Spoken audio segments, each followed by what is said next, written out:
What would it take to arouse your life, to experience more connection, more pleasure, more realness in and outside of the bedroom? I'm August McLaughlin, and this is Girl Boner Radio.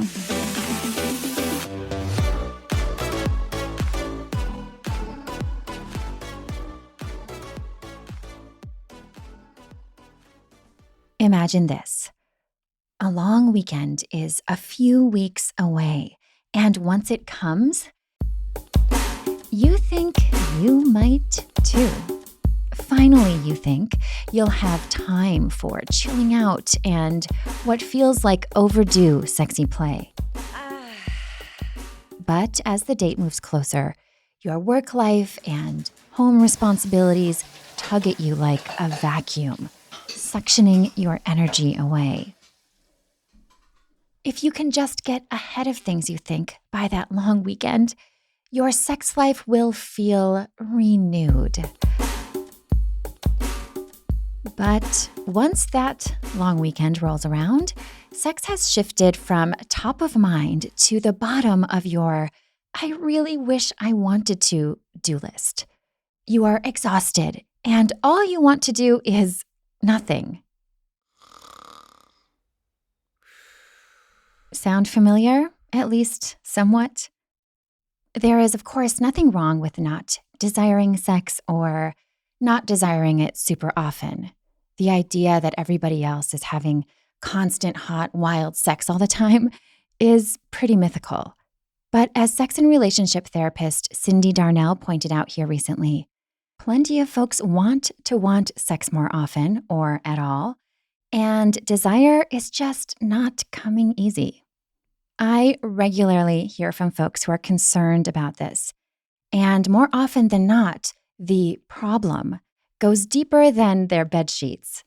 So today I'm going to share 5 ways to increase your libido that, on the surface, might seem completely unrelated to sex.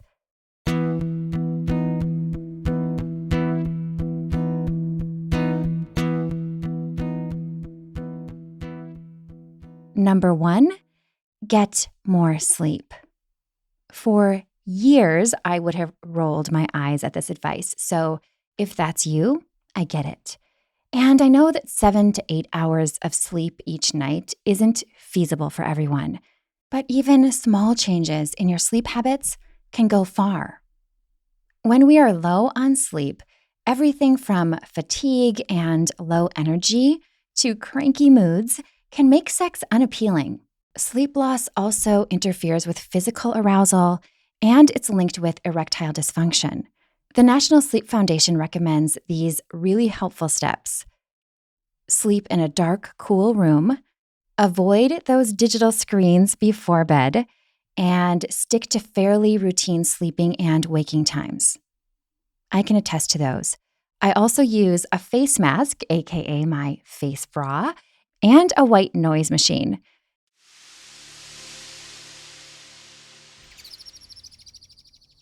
Seriously, both have been life-changing. Active rest can also be helpful. If you're not a napper, things like listening to an audiobook or podcast with your eyes closed, for example. And if you have small kids, consider asking for more help with childcare or resting when your little one does. Yes, even if your house needs cleaning, etc. If you could still use more encouragement about the importance of rest as a birthright, I highly recommend the Nap Ministry on Instagram. Number 2, tend to your mental health. A whole range of mental health challenges can make sex less interesting or appealing. Stress, anxiety, depression, all of these common issues can push naked romping of any kind to the bottom of that want-to-do list. In early 2020, I spoke with researcher and author JoEllen Notte about her own experience navigating depression and sex. We also talked about what she's learned from surveying lots of folks in a similar place. One thing she brought up was ways managing depression sometimes boosts libido or sex frequency for a few reasons. For one, when you feel better or your brain chemistry is more stable, you function better. formerly pleasurable things that had lost your interest when you were really in the throes of depression might again appeal. But it can go the opposite way too. So I know depression and medications affect people differently. Yeah. Certainly, it sounds like the most common potential side effect may be a drop in desire for sex. What are some of the other effects? So the polar opposite, which I didn't leave any space in my surveys for, I found out through the interviews. A whole bunch of people reported having more sex. Some of it was a side effect of medication. Some people were looking for validation, looking for comfort. And some people, it was part of not feeling in control, right? So that's not talked about a lot, but it's a thing. The big ones we hear about a lot are what I call the arousal ones. So difficulty with lubrication, difficulty with an erection. The orgasm ones, which are anorgasmia, inability to orgasm, or delayed orgasm, or it takes a long time, or my personal favorite, strange orgasm. I never heard of Clinical this till term. I did this, right? There's not anything acknowledging it, but it came up over and over again in the survey and the interviews. One of the guys described it as when you're driving a standard transmission and it doesn't quite go into gear right. And you're driving and you're in the gear, but it's just not quite right. Unsatisfying was the other term people used for the orgasms. Interesting. So there was a disconnect in being able to fully be present in it. Yeah, somebody said she felt it in her head, but not her body. The other thing that we talked about in the book that I think doesn't get enough kind of airplay is sexual impulses, but no desire to act on them. So it gets lumped in with low libido, but it's really, depression can make everything feel way harder, right? It's I always say when I'm depressed, brushing my teeth is harder than college. So that feeling of sex could be nice, but I don't want to take off my pants and I have to make the bed and it just feels like another demand and too much. And so that's a big piece of the puzzle too. And when we lump that in with low libido, it just goes along with people saying, well, I have depression, so I don't have sex. JoEllen also lives with anxiety, which affects desire. And as she sorted all these things out for herself and in researching and speaking to other folks, she landed on some important takeaways that I think can help us all, whether we are dealing with a mental health condition or not. My depression, because I'm really fortunate and I really go big when I do things, comes with raging anxiety too. And so I always feel like that sexual break is getting pressed by a million different issues all at once, and it's all just stress. And I have to take a step back and look at that and see that that's impacting my desire and talk to my partner about how that's what's going on. So it sounds like when you started really speaking out about all these issues, you were very early in your own self-discovery around it. What do you remember learning early on? What were some of the first helpful messages you started to embrace or ideas you challenged that ended up helping you experience more pleasure? So what I noticed early on was that when people talked about this topic, and it started getting more attention around 2014, right when I was just doing the surveys because of all things, Robin Williams passed away. And people started writing about depression. I started seeing more things addressing sex and depression. And so many of them told people, you know what, just do it. Just have sex because you'll find you want to have sex. Get through that barrier, just do it. And that made me livid. And so that was kind of one of the earliest things I looked at and said, oh, we can't be telling people this. That led me down a whole trail that eventually led to what is, I would say, one of the big main points of my book, which is that depression doesn't ruin our relationships and our sex lives. Resentment does. We don't know how to cope with mental illness entering our relationships. It's not a thing we're prepared for. And so we're not good at it. And then we end up resenting each other. And then, of course, we don't want to have sex anymore. What an important point. Resentment has, I feel like my friends and family are just kind of done with me and my resentment talk, but it's been at the core of my work for the last 2 years. Yeah, and also I think could be such a freeing message for people to learn about, because if you are the person who has depression or any other mental illness or mental health issue, and you think that that is what is causing all the problems, all the onus feels like it's on you. It shouldn't be, but it feels like it's on you. And to say, it's actually how we are maneuvering around this and with this. What do you say to somebody when they come to you? And because I'm sure you hear so many stories and real life experiences, and they say, my depression is breaking my relationship or ruining our sex life. So something I talk about a lot and I tell people about a lot and gets a lot of enthusiastic nodding is this relationship dynamic I call broken and lucky. That like those of us with mental illnesses, chronic illnesses, end up feeling like we are broken, something is wrong with us, and we are so lucky that someone would want to be with us in spite of that. Not only is that a recipe for raging resentment, because when one of you is broken, then the other one is the de facto leader. They are right all the time. You're just going to build up all of that resentment. It also screws with your consent dynamic, because can you ever really say yes or no if you feel like you owe them so much because you're so lucky they're there, or you feel like, you don't want to press that luck because when the luck runs out, right? So there are so many unhealthy ways that can go, and so many of us fall directly into that dynamic. Wow. And also I imagine it can impact your standards, the value you have for yourself. Will then just, this person's interested in me. Oh, wow, I'm so lucky. Mm-hmm. When that person might be really not a good fit for you, or worse, harmful.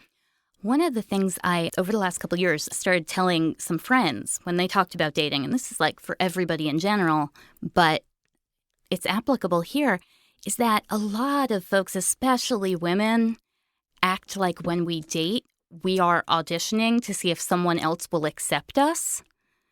And we don't give enough credit to the fact that we're trying to see if we have any interest in spending time with them, too. I'm so feeling that, right? Like I'm looking back at my life and going, oh, wow. You just described so many pages of many people's diaries. Oh, yeah, that was my 20s. Yeah. Seriously? Oh, my gosh, yes. And so when we start to look at it like that, and depression doesn't change that, illness doesn't change that, you're still auditioning people to see if you want them to be part of your life. So tending to your mental health and shifting your perspective, if you have felt like you are a problem, might also lead to more desire for sex by leading to more suitable partners. I don't know about you, but the idea of being with someone because I'm lucky enough that just anyone would want to be with me is not exactly a turn-on. It's also important to find quality support for navigating things like sexual side effects of medication. Could you share the most common thing you hear from people who are struggling in this department? I hear a lot of people saying like their doctors don't believe them, or they're told that that's not a side effect of that drug, that can't happen that way. Or they get told, of course you don't want to have sex, you have depression. And those aren't helpful answers, and so they end up feeling alone and like there's nothing they can do. Is that something that you heard? Yeah. That's not a side effect of this medication was a big thing that I heard. And what really kind of woke me up to that was when I marched into that doctor's office and I said to him, I can't have an orgasm and this is unacceptable. And he said to me, thank you. Nobody tells us these things. And so the big book I take out and I tell you, oh, this says that that's not a side effect.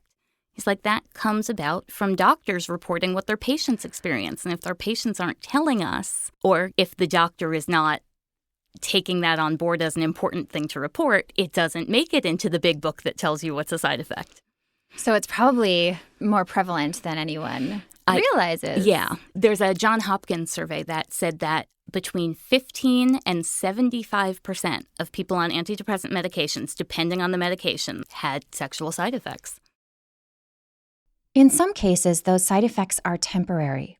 But regardless, finding a good fit as far as any medication you take or other treatments is so important for your sexuality and your whole life. If you have concerns about your libido while managing depression, talking about it all, and reading JoEllen's first book, The Monster Under the Bed, Sex, Depression, and the Conversations We Aren't Having, may bring you some peace of mind and open the door to more desire and pleasure. Here's another little hint related to this. If you notice that you usually feel sex inclined when you have an actual vacation or time off from work, and it's been a long time since you had those inclinations or a break, it could be a sign that chipping away at overwhelm is a smart next step. A book you might find helpful there is Burnout: The Secret to Unlocking the Stress Cycle by Emily and Amelia Nagoski. Are you a breakfast person? I love a good breakfast, but I'll be honest, I don't usually feel like making it myself. Lately, Magic Spoon has been really helping me there. It's a cereal that comes in 4 flavors: cocoa, fruity, frosted, and peanut butter. And it's such a simple way to get plenty of protein at breakfast. It's also great for folks who have special dietary needs because of things like diabetes, a gluten intolerance, or a soy allergy. The flavors are fun to mix together, and you can add fresh fruit or a sweetener if you'd like. The cocoa flavor topped with sliced strawberries is the tastiest way I've tried so far. Head to magicspoon.com/girlboner to grab a variety pack of your own and use the promo code girlboner at checkout to save $5. Magic Spoon is so confident in their product, it's backed with a 100% happiness guarantee. So if you don't like it for any reason, they'll refund your money, no questions asked. Again, that's magicspoon.com/girlboner and the code girlboner to save $5. This episode is supported by Athletic Greens. I've been adding AG1 to my smoothies, and it feels awesome to be proactive about my health, especially when I'm not getting as many fruits and veggies as I'd like. It has a mild tropical taste, and it provides a huge range of vitamins, minerals, probiotics, and more, sourced from whole foods. It's even designed to promote better sleep quality and daytime alertness. Athletic Greens was created when the founder experienced a ton of gut health issues, and he ended up on this complicated supplement routine for recovery that cost him $100 a day. To make things easy, Athletic Greens is offering you all a free 1-year supply of immune-supporting vitamin D and 5 free travel packs with your first purchase. Just visit athleticgreens.com/girlboner. Again, that's athleticgreens.com/girlboner to quote, take ownership over your health and pick up the ultimate daily nutritional insurance. As a side note, I always recommend checking with your doctor or dietitian before starting a supplement, especially if you have a medical condition or take other supplements. Learn more at the link in the show notes. Number 3, delve into messages that you've gleaned about sex and desire. It's really easy, especially for people assigned female at birth, for these messages to get in the way of our boners. When I interviewed sex and relationship coach Pamela Joy for my book, she told me about her own desire challenges. She'd been married to her then husband for 20 years. When she feared that their differences in libido, his higher, hers lower, would lead ultimately to the end of their relationship. Here are a few excerpts from her story, Reclaiming Desire.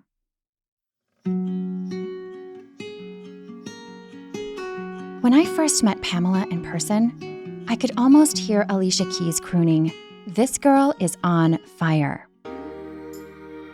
She has an inner glow that radiates all the way down to her vulva, as she will attest, but that wasn't always the case. She met her husband Paul in college and says she was totally that girl, one with little romantic experience who sets sexual boundaries pronto. I told him right away, "Listen, buddy, we're not having sex," she recalled. Then 6 months in, she told him she was ready. It wasn't until their dating life evolved into marriage, a long-term relationship with a steady routine, that she started to notice a consistent discrepancy between his and her libido, as well as an ongoing pattern of discussing it. Every 6 to 12 months or so, we'd have a conversation, she said. He wanted to have more sex. While their sexual infrequency didn't feel problematic for Pamela, it was for Paul, and that bothered her.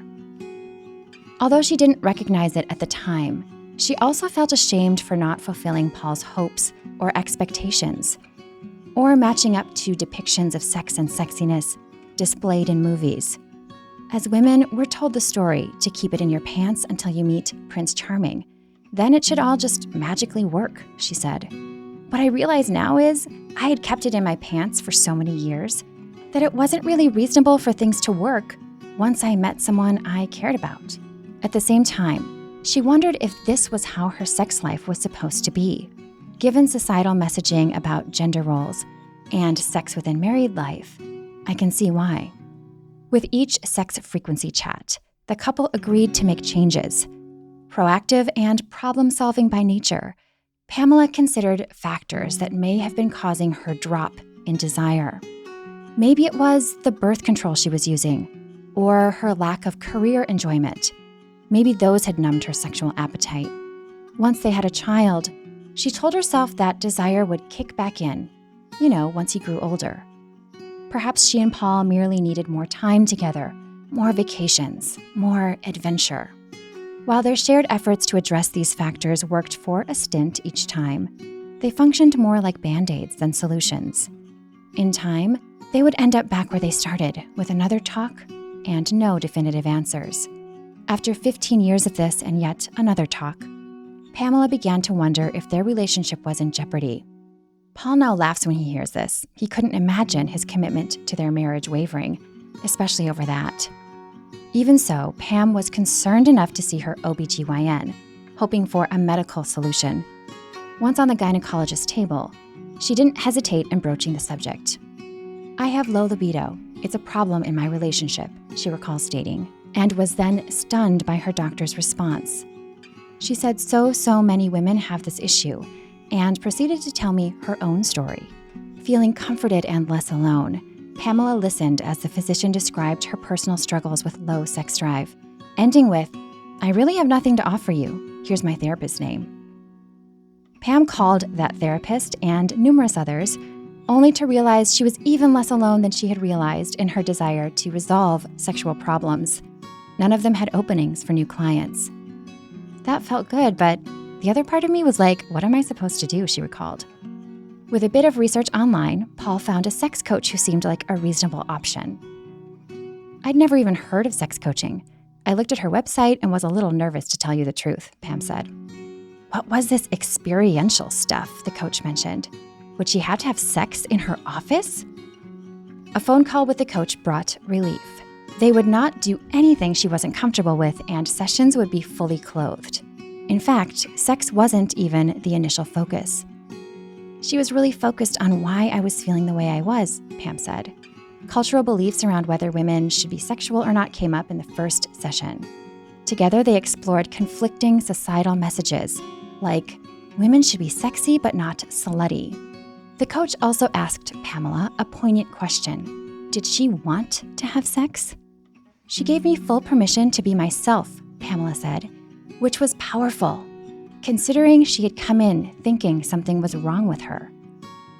"It was so relieving to hear that I have a choice, that I can choose. It opened the door to the possibility of change because change was not required." Today, Pamela understands her needs, how to communicate them, and how to ask for what she wants in and outside of the bedroom. Having embraced terms like needy and selfish, in a world that often expects women to take care of everyone but themselves. Pamela wants other women who feel somewhat disconnected sexually as she once did to know that positive change is an inside job, and one you pursue not only for a partner, but most importantly, for yourself. "Really take the time to get quiet and turn inward," she said. "Look for that glimmer within and think, maybe that's what desire and aliveness looks like for me." Then she said, ask yourself what small step you can take to bump that up a bit.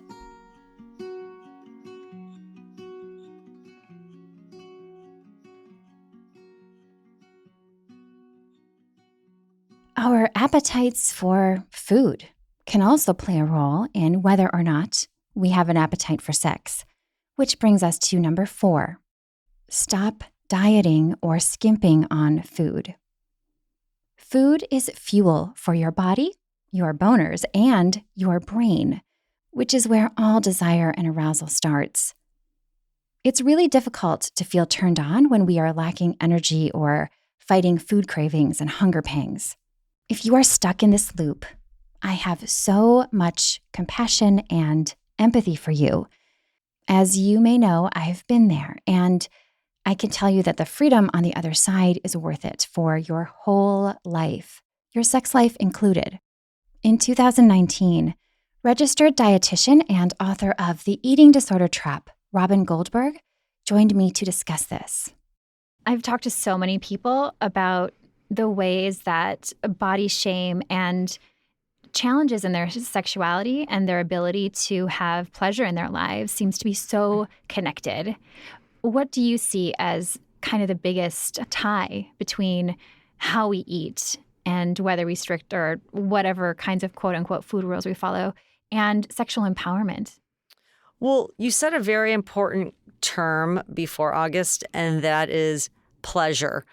Just the idea of deserving pleasure in one's life, whether it's deserving to enjoy a meal, deserving to go on a vacation, being able to have pleasurable conversations.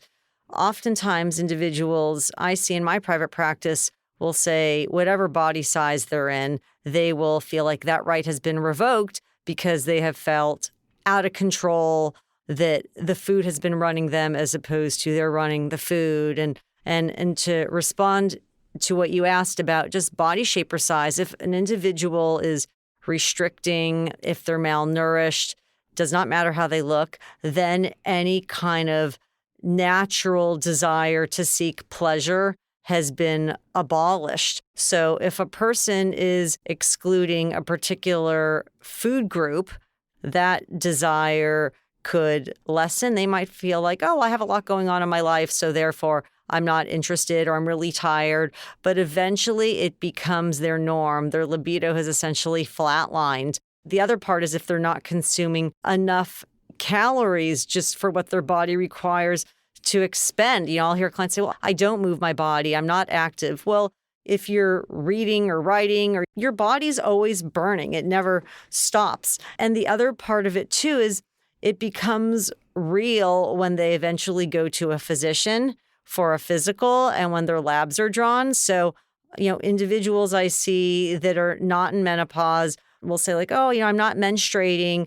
I'm not sure why. And I don't have a desire for anything, whether it's sex, whether it's to go out with friends, to have cravings. Cravings are oftentimes suppressed on so many fronts that people don't realize, like, they want their estrogen level, whether you're 20 years old or 40 years old, to be greater than 100. So just the idea, when I hear you speaking about the pleasure chest and all these types of things, it's like just, you might as well. It doesn't occur to you, It doesn't right? occur. It's like you saying, I'm going to give you an all-paid trip to Paris. And someone's like, so? Versus if, bring it on. I'm so excited.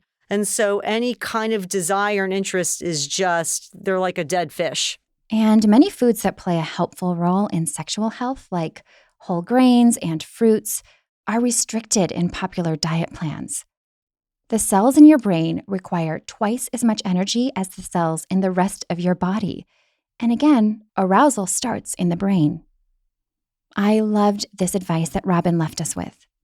Allow your body to be your barometer. Our body is a brilliant machine. And unfortunately, for many people, it's confused based on all the messages that we hear. Really being able to pay attention to what do I like and how does it make my body feel, I think are two, questions to ask ourselves each time that we're consuming food. Yes.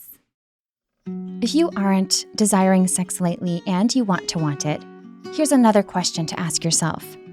Do you make your pleasure a priority in other areas of your life? That's number 5.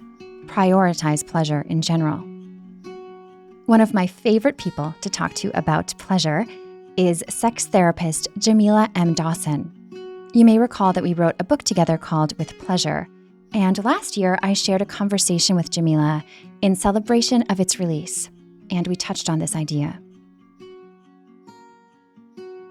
One of my favorite things to talk about when someone says that they are feeling like they've lost sexual desire or they are having trouble receiving sexual pleasure is the conversation around how does pleasure play into the rest of your life? I think it's so common, and I'd love to hear if this is your experience when you're working with clients, for people to kind of hyper focus on this quote unquote sex problem. Do you find that to be something that comes up for folks? Yeah, all the time. When they're struggling with sex, it becomes work. This is America, and like if you're gonna do something, you have to be excellent at it. Like I have to do good work. She said it takes people into a place where there is no pleasure or sense of restoration. It's just, I'm failing, they're failing, or we're failing. And nothing erotic or sexy can happen in that space. And that can shape how we conceptualize our sex lives. When that comes up during a therapy session, Jamila asks, How does pleasure and how does that kind of similar mindset show up in other places? Because it almost always does. The pressure and the intensity and the kind of uncompromising focus on this must work, good, bad, like it shows up in other parts of their life. And so it has been kind of counterintuitive for folks when I start asking about pleasure and other aspects of their life. And they're like, well, I came to you to talk about sex, like fix the sex thing. And I'm like, I am, just not in the way that you think. You're not broken, so we're not going to be fixing anything. We're going to be expanding things. And so I'll start asking them, again, in some of these pleasure practices you and I have talked about, of what are the scents that you like? What are the colors that bring you joy? What textures? How can you bump up your relationship to your body in other ways that we can then transfer over into your sex life? What are the expectations you have about your body, your partner's body, what sex is? Again, so many of us are still very, that old programming about, sex is orgasm and sex is penetration. That's not always helpful. Again, it can be so much more than that.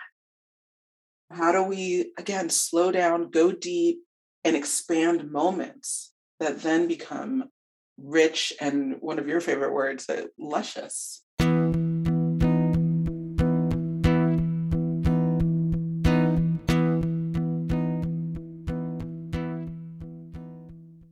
prioritizing pleasure in your life can take many forms, and it does not have to take long.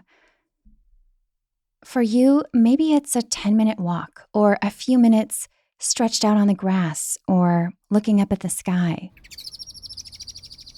Or maybe it's listening to your favorite song or smelling your favorite candle.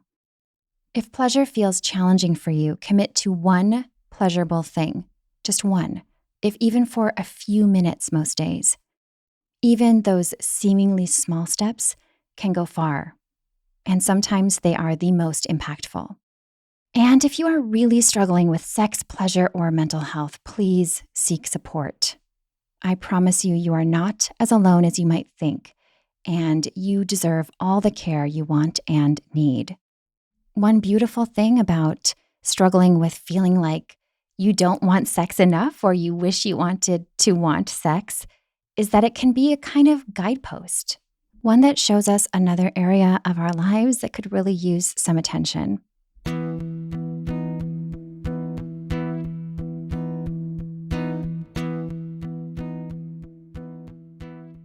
Speaking of pleasure and support, I recently attended a really amazing songwriting retreat led by folk legend Dar Williams. It was so much fun, and it inspired me to write some girl boner themed songs. I've started sharing some of them on Patreon, including my latest number, Here Comes the Luberati. Sharing my music in this way feels butterfliesy in fun ways, and if you're interested or you'd like to support the show, please join us. Learn more and sign up at patreon.com/girlboner. And if you're enjoying the show, please take a moment to give it a rating or review on Apple Podcasts. That's the purple iPhone app, or in the iTunes store. Thank you so much for listening.